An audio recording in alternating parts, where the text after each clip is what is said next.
Escuela de Comunicaciones del Pueblo Wayuu presenta en el Festival de la Cultura Wayuu 2017.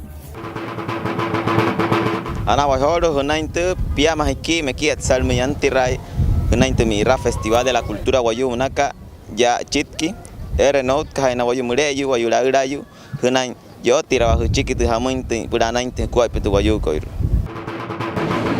Guaymareti ella uno kalwaman wakene kana muy holu na te pichin na te mahayun kas puraya tinshia hunainte piamas aquí me quiet salmin ella ta kuaipo wayu ya ella tenhat kana kuaipo na te pichikan hunainte franja académica manaka asha na chirwal pura kapurani na te pichikana otamosine kirahi.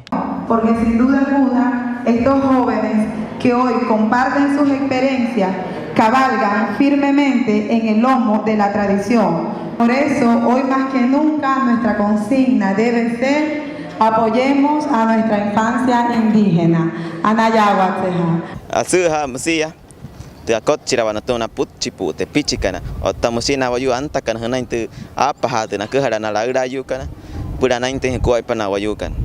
Yo chuma tipaje de Escuela de Comunicaciones del Pueblo Wayuu Mauricio Javier Barrios Wayu Winpajewe.